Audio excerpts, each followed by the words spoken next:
বিসমিল্লাহির রহমানির রহিম। আমার প্রিয় দেশবাসী, আসসালামু আলাইকুম। আমার শুভেচ্ছা রইল।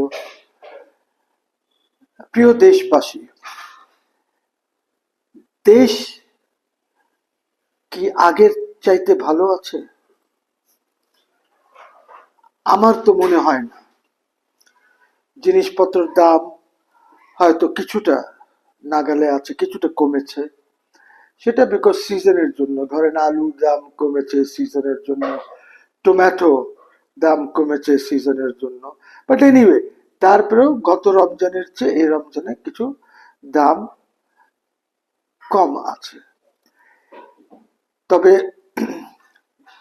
এই যে ছিনতাই, এক্সটর্শন, এইগুলি কিন্তু কিছুই কমে নাই। খুন, রাহাজানি, ধর্ষণ, এইগুলি কিন্তু স্বাভাবিক অবস্থায় আছে। স্বাভাবিক না, খুবই খারাপ অবস্থায় আছে। গত বছরের সাথে যদি তুলনা করি, এই বছর খুবই খারাপ।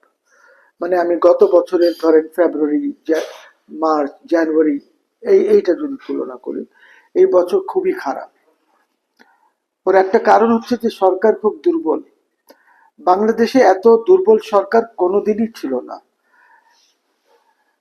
৭১-এ ১৬ই ডিসেম্বরে যখন এইখানে সরকার, প্রাইম মিনিস্টার তৎকালীন, উনি এসে পৌঁছান নাই, বা ওই গভর্নমেন্ট এসে পৌঁছায় নাই, তারপরেও কিন্তু এত খারাপ ছিল না।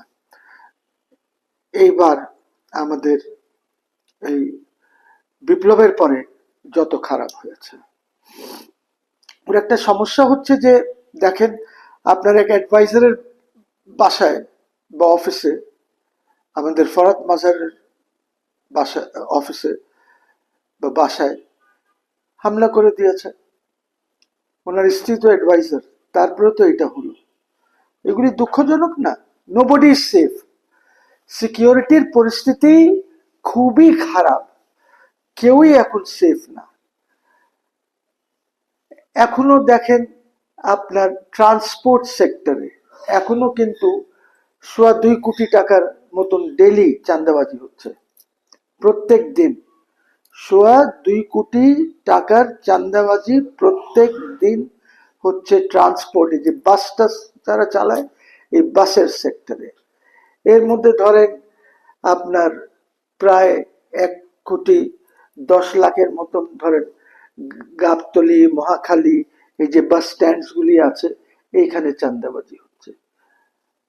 তারপরে আপনি ধরেন ইসে কি বলে, এই যে আপনার আরে আমাদের যে বাস মালিকদের নামে বাস অ্যাসোসিয়েশন যেটা আছে এদের, ওদের মালিকের নামে চাঁদাবাজি হচ্ছে। সেটাও প্রায় 1,10,12,00,000 টাকার চাঁদাবাজি সেখানেও হচ্ছে, বেশিও হতে পারে। তারপরে ধরেন আপনার প্রায় 1 কোটি টাকার মতন লোকাল আর এই যে ইন্টার ডিস্ট্রিক্ট বাসগুলি চলছে, সেখানে চাঁদাবাজি, ওইটা নিয়ে চাঁদাবাজি হচ্ছে অলমোস্ট 1 কোটি। এখন যেটা হচ্ছে, এটা সব ওই যারা চাঁদা কালেকশন করছে ওরাই খেয়ে যাচ্ছে। বুঝলি, এখন পুলিশ অফ আছে। এখন পুলিশ তেমন সেখান থেকে তাদের হিস্সাটা পায় না বা দিচ্ছে না, বিকজ পুলিশ একটু দুর্বল, তো এই জন্য ওইটার ফায়দা নিচ্ছে। তো আমরা যদি এই সব চাঁদাবাজি, এই ধান্দাবাজি, দখল, এই দেখেন, আপনারা নিশ্চয়ই দেখেছেন টাঙ্গাইলে এক এমপির বাসা, পুরো বিল্ডিং, বাসাটাই দখল করে নিয়েছে একজন, নিজেকে সমন্বয়ক বলছে। পুরা বিল্ডিং দখল করে নিয়েছে, আর দখল করে গ্যারেজে গ্যারেজে এবং নিচতলায় কিছু, যাদের এই যে মেন্টাল যারা আছে, যাদের মানসিক ভারসাম্যটা নষ্ট হয়ে গেছে, ওদেরকে এনে সেখানে ঢুকিয়ে দিয়েছে। দখল করার পদ্ধতি দেখেন। এইভাবে দেশটি চলছে। কেউ দেখার নাই, মনে হয় কারোর কোনো দায়িত্বই নাই। তারপরে ধরেন অ্যাজ এ পলিটিক্যাল কর্মী হিসাবে, আজকে ধরেন না, অ্যাজ এ পলিটিক্যাল কর্মী হিসাবে আমি বিরোধিতা করছি এই যে নিউ মার্কেটে ঢুকে সেখান থেকে যে ফুটপাত গুলি পরিষ্কার করছে, লোকজনকে তুলে দিচ্ছে, ওদের ব্যবসা বাণিজ্য নষ্ট করছে, এইটার আমি প্রতিবাদ জানাই। এইটার প্রতিবাদ এই কারণে জানাই যে আপনারা সারা বছর কিছুই করলেন না, এই এখন এই রমজান আর ঈদে যেখানে তারা তারা কিছু হয়তো আয় করবে, আয় করে তাদের সংসার চালাবে, তাদের বাপ মাকে দেবে, একটা ঈদের সময় তারা সবাই মিলে ঈদ উদযাপন করবে, এই সময় আপনি এসে তাদের ব্যবসা ধ্বংস করে দিচ্ছেন। কোথায় ছিলেন এর আগে? এই যে গত 7 মাসে তো কিছুই করেন নাই, হঠাৎ এখন কি এই তৎপরতাটা কেন? কেন এই পুলিশি তৎপরতাটা যে আপনি নিউ মার্কেটে ফুটপাথ থেকে সব তুলে দিচ্ছেন? ট্রাফিকের সমস্যা তো, ট্রাফিকের সমস্যা তো 6 মাস যাবতীয় আছে, 7 মাস যাবতীয় আছে, কেন আপনি ওদের ব্যবসা নষ্ট করছেন?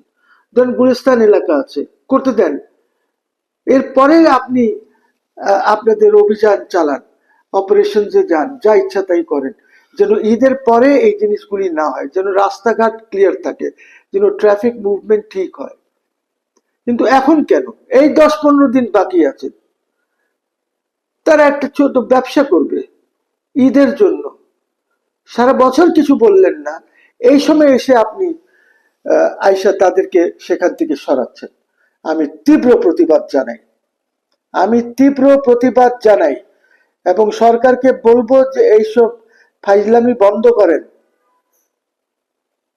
এইসব ফাইজলামি বন্ধ করেন। এখন এই ঈদের সময়, রমজানের সময় কাউকে ডিস্টার্ব করেন না। আমি নিজেই সেদিন দেখলাম, আনন্দতে আমি ছিলাম, দেখলাম আরে বাপ, ওইখানে কাস্টমার আছে 4 জন আর 10 জন কাস্টমার ব্যাটের লোকজন ঢুকেছে। কেন? আপনি আসেন না, ঈদের পরে আসেন, ওইখানে তো এখন তারা রমজানের ব্যবসা করছে, করতে দেন। এখন কেন আপনাদের রেট দিতে হবে? কেন আপনাদেরকে এইসব জায়গায় যেতে হবে এখন? ওয়াই নাও? এখন কেন? রমজান মাসে কেন? তারা একটা ব্যবসা করছে, করতে দেন ওদেরকে। ফুটপাত থেকে এখন কেন আপনাকে সরাতে হবে? এইসব ধান্দাবাজি তো আওয়ামী লীগের সময় ছিল না, ওরাও তো ফুটপাত ক্লিন করতো, সব করতো, আবার লোকজন এসে বসে যেত, বিকজ ওইখানে দলীয় চাঁদাবাজ ছিল। এখনো এখন তো এই সরকার তো আর দলীয় না, কিন্তু কিছু দল আছে যারা চাঁদাবাজি করছে এখনো। তারা বলে দিয়েছে যে ধরেন গুলিস্তান এলাকায় কে কত দেবে, আর এই চাঁদাবাজ গুলি হচ্ছে সব বিএনপির, অন্য ছোট দলেরও থাকতে পারে, বাট ম্যাক্সিমাম বিএনপি। বিএনপির লিডারশিপ তো কন্ট্রোল করতে পারলো না এখনো, ওরা অনেক বহিষ্কার করেছে, আই অ্যাপ্রিসিয়েট দ্যাট, খুব ভালো কাজ করেছে যে তাদের নজরে যখন চাঁদাবাজরা আসে তারা ওদেরকে বহিষ্কার করে, দল থেকে বের করে দেয়, খুব ভালো জিনিস, কিন্তু কন্ট্রোল তো হচ্ছে না। সেদিন বিএনপির সমর্থিত আইনজীবী ক্লার্ক, সুপ্রিম কোর্টের ক্লার্ক অ্যাসোসিয়েশনের একজন ক্লার্ককে পিটায় দিল। আমরা জানি তো কারা করেছে, আর কাদের, বিএনপির কোন নেতার ওরা ওদের সাথে কাজ করে। আমরা এর আগেও দেখেছি যে অ্যাটর্নি জেনারেল অফিসের ডিএজি টিএজি সব মস্তান ভরে ভরে দিয়েছিল।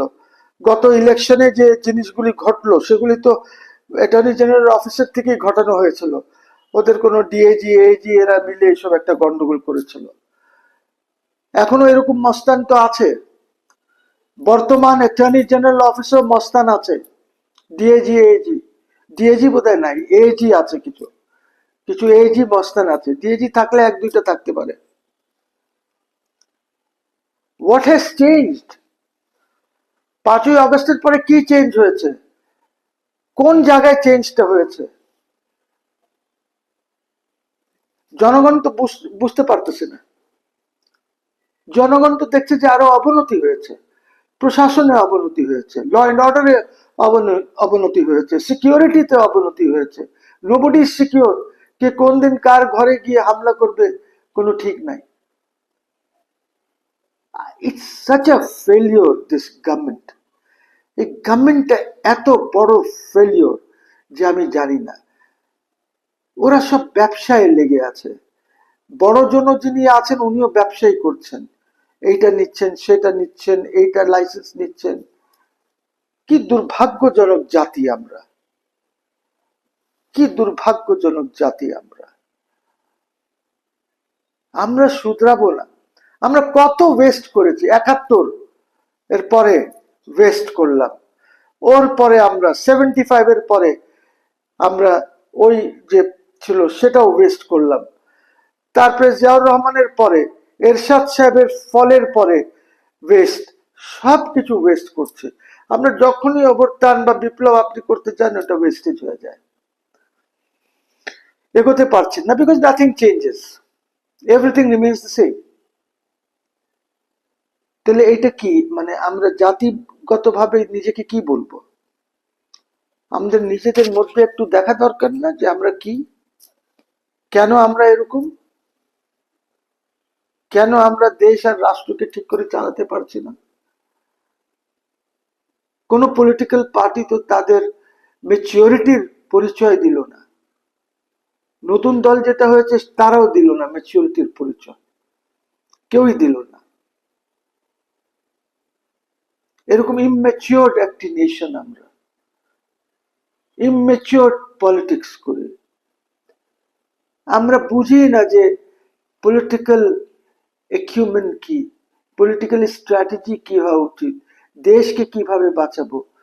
আমরা দেশকে ধ্বংসের দিকে ঠেলে দিচ্ছি যত পারছি, and all political parties are responsible for this. সেটা বিএনপি হোক, সেটা জামাত হোক, সেটা জিওপি হোক অর্থাৎ গণ অধিকার পরিষদ হোক, সবাই। আপনি তো আপনার এনিমি এখনো চিহ্নিত করতে পারলেন না। এই দেশের এই রাষ্ট্র শত্রু হচ্ছে নট ইন্ডিয়া, এই দেশের রাষ্ট্র শত্রু হচ্ছে কমিউনিস্ট পার্টি, এই দেশের রাষ্ট্র শত্রু হচ্ছে কি বলে অন্য যে লেফটিস্ট পার্টিস গুলি আছে, ওয়ার্কার্স পার্টি বলেন, জাসদ বলেন, যারা বামপন্থী রাজনীতি করে, ওরা হচ্ছে এই দেশের শত্রু। এই দেশকে ধ্বংস করার মধ্যে তাদের অংশ সবচেয়ে বেশি। আমরা যদি এখনো না নিজেকে ঠিক করতে পারি তাহলে কি দেশ থাকবে? জিও পলিটিক্স যেভাবে চলছে, জিও ইকোনমিক্স যেভাবে চলছে, এর মধ্যে তো আমরা একদমই ধ্বংস হয়ে যাব। আমরা তো লোয়ার গ্যাঞ্জেটিক ইসের দেশ, আমরা টিকতে পারবো না। আমি দেশবাসীকে অনুরোধ করব যে আমাদের মধ্যে কিছু কমন জিনিস নিয়ে আমাদেরকে এগোতে হবে। সবাইকে একটি কমন প্ল্যাটফর্মে এসে আমাদেরকে কাজ করতে হবে। আমি সেদিনও একটি টক শোতে বলেছি যে আসেন, বিএনপির লিডার সালাম সাহেব ছিল, আমি বললাম যে সালাম সাহেব আপনি বিএনপিকে বলেন আপনার নেতাদের, you are a very big party, আপনিই জিতবেন ইলেকশন যখনই হয়, আজকে হয় 2 বছর পর হয়, ইউ উইল উইন।